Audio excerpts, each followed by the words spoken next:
Monique Ayoun, bonjour.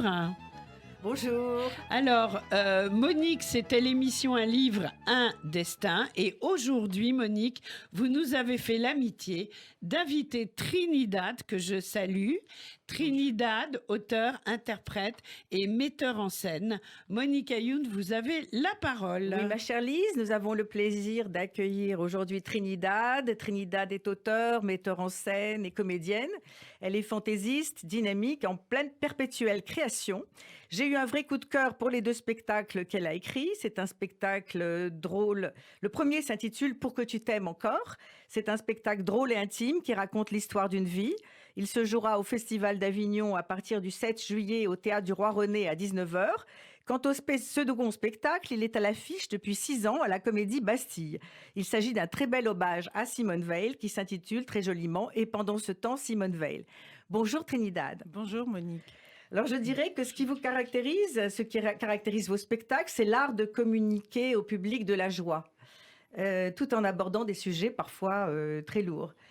Est-ce que c'est important pour vous de rendre heureux votre public, je crois? Oui, je crois que c'est mon karma. Je suis là pour faire du bien, c'est comme ça.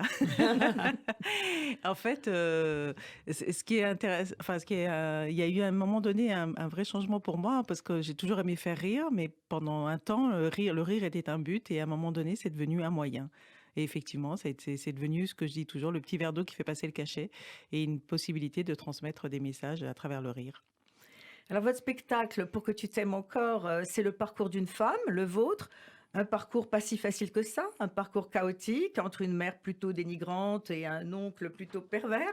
Mais vous avez choisi de vous amuser de vos difficultés et vous nous prouvez que nos blessures peuvent devenir des forces. C'est ça, nos douleurs peuvent devenir douleurs, comme je le cite à un moment par d'un de mes modèles. En fait, c'est mon parcours de femme, mais c'est le parcours de beaucoup de femmes. C'est un spectacle que j'ai eu envie d'écrire après l'affaire MeToo et de dire, voilà, ok, les langues se sont déliées, on a eu des aveux, mais en même temps, les femmes sont toujours perçues comme des victimes.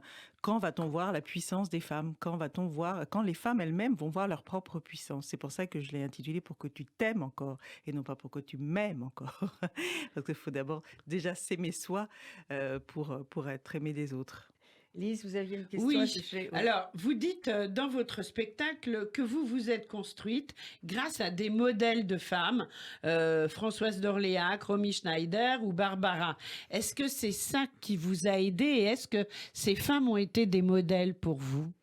Oui, tout à fait. Et ça aussi, je me suis interrogée sur l'importance des modèles parce que je suis beaucoup intervenue dans les collèges avec le précédent spectacle et pendant ce temps Simone Veil. Et j'ai été choquée effectivement quand j'entends qu'on ne veut pas que les jeunes filles mettent des shorts, des décolletés, etc. Or, un décolleté, Monique est bien placée pour savoir que ce n'est pas la même chose quand on fait un 85B qu'un 105F Oui. où démarre le décolleté. Voilà.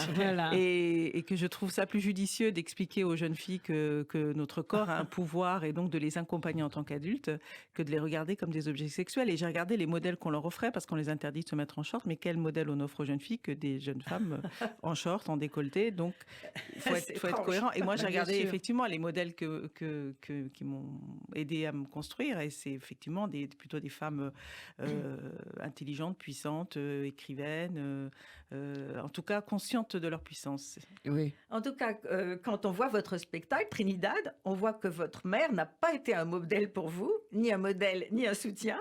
Vous résumez son éducation de manière hilarante parce que, pour votre mère, t'es une fille, t'es un pote. Voilà, c'était aussi simple que ça. Donc voilà, le garçon était un dieu et la fille était une pote. Ah oui, c'est dur. Mais est-ce que votre père vous a davantage encouragé?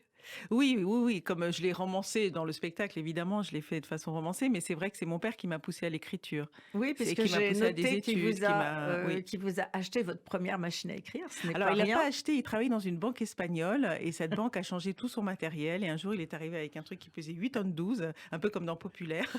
Et il a posé la machine sur mon bureau. Il m'a dit, apprends, ça te servira toujours. Et ma sœur qui faisait des cours de sténodactylo m'a expliqué comment on posait les doigts. Et du coup, j'ai appris toute seule à taper, ça m'a servi toute ma vie. Alors, ça continue. Et ça continue. Voilà. Et Trinidad, c'est un joli nom espagnol. Oui. Vous êtes né en Espagne? Pas du tout. Je suis née à Paris dans le 4e. Ah. J'ai grandi rue des Rosiers. Ah oui. Oui. Et Je viens d'apprendre justement dans les coulisses, donc le papa de Trinidad s'appelait Jacob. Ah, c'est très rigolo cette histoire parce que incroyable. il y a pas longtemps, je suis tombée sur un livre qui s'appelait La psychogénéalogie des lieux de vie et j'ai beaucoup travaillé aussi sur la psychogénéalogie et voilà toute cette transmission inconsciente et mon père quand même qui s'appelait Jacob, qui se disait catholique de l'Église apostolique et romaine et s'appelait quand même Jacob, son père s'appelait Jacob et il a fait 6 enfants pour avoir un Jacob et on s'est retrouvés rue des Rosiers en face de chez Goldenberg pendant les 9 premières années de ma vie. Donc, Ah oui. voilà. Et vous avez des souvenirs d'odeur, de nourriture spécifique Mais complètement, Elle a grandi au Matsot. je disais à Monique qu'on avait une voisine au premier Oui. et je pense que cette dame qui vivait seule, c'était une ancienne déportée, mais ça c'est des choses que vous comprenez quand vous êtes adulte, hein, Bien quand vous êtes sûr, enfant, bien vous ne savez sûr. pas. Mais cette dame venait tous les soirs pour qu'on lui donne un petit verre de vin qui l'aidait à dormir et en échange, elle nous offrait du pain azim aux Pâques juives et moi je pensais que c'était voilà que tout le monde mangeait du pain azim. Voilà, c'était, Mais vous pouvez m'appeler Mona, hein, toutes les deux. Oh, ben voilà, Ah d'accord, avec plaisir. C'est pour les intimes. D'accord. Et donc, au début, vous me disiez que vous pensiez ne pas, que votre père n'était pas content d'avoir une Oui, c'est fille, ça. mais en fait, oui. C'est ça, parce qu'en fait, lui, il voulait absolument un Jacob. Donc, premier enfant, manque de bol, c'est une fille. Deuxième enfant, c'est un garçon, il dit youpi. Sauf que la grand-mère maternelle dit, ah bah oui, mais moi, j'ai un fils qui a été fusillé pendant la guerre civile. Donc, j'aimerais bien qu'on lui donne le prénom de ce fils. Et donc, mon frère hérite du prénom C'est-à-dire de l'oncle Miguel. Et comme mon grand-père venait de mourir, il s'est retrouvé à s'appeler José Miguel. Et puis, moi, j'arrive. Et alors, évidemment, on attendait un garçon, on attendait un Jacob. Hein, et donc, voilà, j'arrive par le siège. En plus, donc, facile de voir très vite que je ne suis pas un garçon. Mais j'étais le plus beau bébé de l'hôpital, quand même. Hein. Ah, Il m'a manqué 20 grammes pour faire les 5 kilos. Et c'est mon anniversaire aujourd'hui, d'ailleurs. Voilà. Bon c'est anniversaire. vrai, bon Bon anniversaire. anniversaire. Et donc, il est pareil qu'il est sorti. Mon père est sorti de l'hôpital en disant c'est une fille. Et donc, pendant des années, j'ai grandi en me disant il est déçu parce que je suis une fille. Mais en fait, quand j'ai compris toute cette histoire, j'ai compris qu'en fait, non, c'est parce que il ne pouvait pas faire sa transmission. Et c'était tellement fort pour lui, je le sentais que je me disais mais c'est pas grave, s'il n'y arrive pas, je le ferai, moi, le Jacob. Et il a fini par le faire au bout encore enfin, il y a eu des jumelles derrière moi. Et le dernier, enfin. Était Jacob. Voilà. Et votre enfance rue des Rosiers, c'est un bon souvenir? C'est une enfance heureuse? C'était un endroit atypique parce que c'était tout petit. Hein. Mes parents à l'époque payaient 40 francs par trimestre, donc je vous laisse imaginer Ah oui. l'état de vétusté du truc. C'était un truc sous mansarde, toilette sur le palier, toilette turque. Mais il y avait quelque chose de magique. Voilà. Et moi on se partageait. Évidemment, on n'avait pas de chambre parce que c'est une pièce, une cuisine et on vivait d'abord à 5 et ensuite à 7. Mais il y avait une mansarde entre le frigo et la mansarde, quoi. Enfin, un petit coin là entre la mansarde et le frigo qui était plein de livres. Et ça, c'était mon coin à moi. Ce qui fait que j'ai zéro souvenir d'avoir appris à lire à l'école. J'ai l'impression d'avoir toujours su lire. Et l'école, c'était la rue des Hospitalières Saint-Gervais? Alors ça a été ma sœur qui était là-bas. Mais en fait, ma sœur est arrivée en France, elle avait 6 ans. Et donc, elle parlait pas un mot de français, évidemment. Et mes parents, quand elle s'est retrouvée à l'école, évidemment, elle avait des difficultés. Et ils ont préféré penser que c'était l'école qui avait un problème plutôt que ma sœur. Bien sûr. Donc, ils nous ont mis en école privée. Moi, j'étais rue du Foin. Ah d'accord. Voilà. Et que gardez-vous de votre héritage espagnol, en fait? Est-ce qu'il y a quelque chose d'espagnol en vous? L'énergie. Ah oui. L'énergie. Ah oui. La gaieté, On sent, hein. l'énergie, Ouais. c'est vrai. Hein, À il y a Mona, quelque on chose- sent l'énergie. il y a hein. quelque chose de séfarade chez Oui. Trinidad. Je ne le savais pas avant. Oui. L'énergie. Et puis, je dis toujours, la différence entre le français et l'espagnol, c'est que le français dit oh là là et l'espagnol dit olé. Voilà. C'est vrai. Et quand vous étiez petite, vous vous imaginiez, vous rêviez de quoi? Vous imaginiez plutôt comédienne ou plutôt écrivain? Vous rêviez de quoi? L'écriture est venue avant le jeu. Voilà. Ah, Ouais. d'accord. En tout cas, je me suis toujours rêvée indépendante et tout ça. Je me souviens, vous savez qu'en Espagne, le soir, les gens sortent dans la rue prendre l'air parce qu'il fait très chaud dans les maisons et tout ça.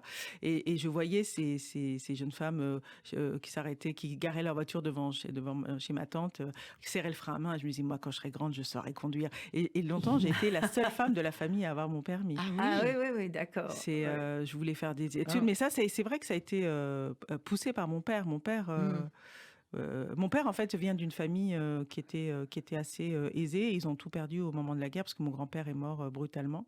Et donc, mais il a gardé toutes ces 6 premières années. On dit où l'enfant se construit, quoi. Il a gardé toute cette force et cette culture et cette envie de nous... Alors, revenons à votre spectacle pour que tu t'aimes encore. Il est bien écrit, bien chanté, à la fois léger et profond, à la fois intelligent et drôle. Et il se jouera donc au Festival d'Avignon en juillet, tout juillet.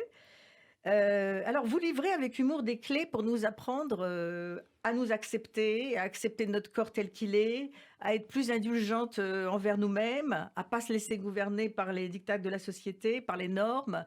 C'est ça votre...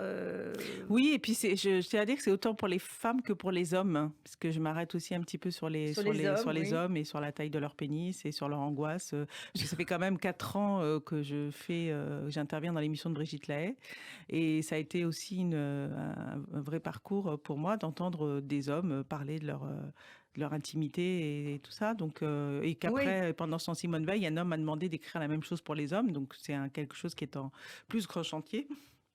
Donc oui, je me suis aussi. Donc j'essaye vraiment. Ce que j'essaye, c'est vraiment qu'on arrive à avancer ensemble, hommes et femmes, quoi. Oui, on va en parler tout à l'heure avec l'autre spectacle. C'est le spectacle sur Simone Veil, où c'est vraiment très important. Moi, j'ai ressenti aussi que l'humour, c'est une forme de pudeur chez vous. J'ai senti beaucoup de pudeur aussi dans votre spectacle. Bien que vous abordiez des sujets sexuels, c'est toujours très, très raffiné, très pudique. Et je voulais vous dire qu'aussi, ce qui m'a plu, c'est que ce que vous disiez tout à l'heure, vous ne posez jamais en victime. Avec votre parcours, vous auriez pu. Vous détestez cela. Vous exhortez les femmes à découvrir leur propre puissance. Et vous dites, on a toutes vécu des choses dures, mais l'important, c'est ce qu'on en fait. Alors, j'ai adoré ça.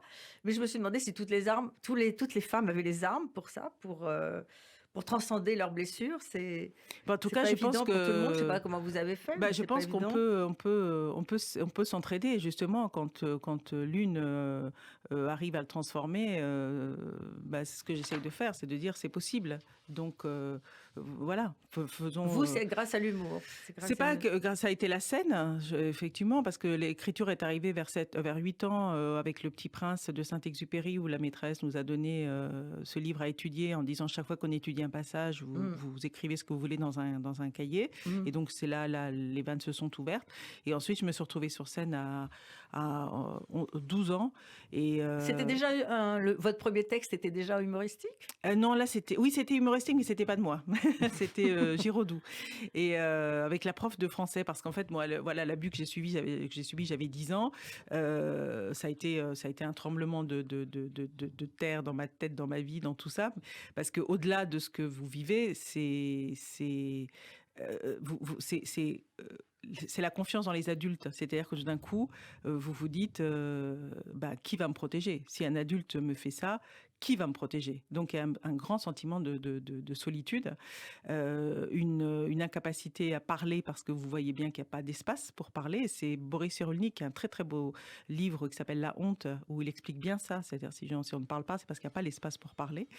Mais par contre, ce que j'ai toujours observé, c'est que les personnes qui ont subi quelque chose, surtout enfants, c'est quand ça arrive à quelqu'un d'autre, à une autre personne ou de la famille ou de l'entourage, que tout d'un coup, il y a une urgence à raconter et à parler.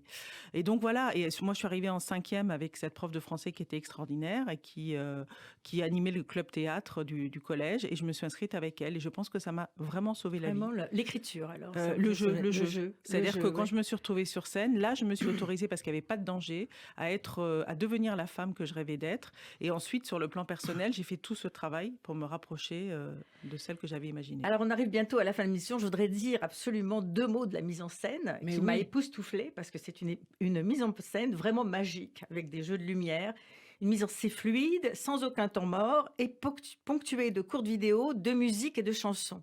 Donc il y a beaucoup en même temps de profondeur et de gaieté et de jeu. Et si j'ai bien compris, donc Trinidad, vous êtes à la fois auteur-interprète de votre spectacle, mais vous signez également la mise en scène. Tout à fait. Est-ce que c'est possible, ça? Tout est possible. Alain Delon sort de ce corps. Oui, tout est possible. Après, évidemment, je me suis fait aider. C'est Olivier Coudin qui fait toutes les lumières de mon spectacle, qui a fait la réalisation des lumières. Et pour les vidéos, c'est Robin Laporte. Je lui ai expliqué tout ce que j'avais en tête. En fait, j'avais créé le spectacle avec une première mise en scène. Et quand j'ai rencontré ce garçon qui m'a dit, voilà, on peut faire ça, ça, ça, j'ai refait toute la mise en scène une nuit où j'arrivais pas à dormir. Et on a vu tout ça. Et puis j'ai eu un regard extérieur qui m'a un peu aidé. Merci beaucoup Trinidad. Où est-ce que le spectacle va D'être être venue. joué? Alors, pour que tu t'aimes encore, je rappelle Oui. le titre, se jouera au Festival d'Avignon à partir du 7 juillet. Et le second spectacle dont nous parlerons la semaine prochaine se jouera tout l'été à Paris à la Comédie Bastille. C'est voilà. Eh bien, À bientôt. À bientôt. Merci Une seconde Trinidad. partie. Merci beaucoup. Merci À bientôt. Mona. Au revoir. Merci.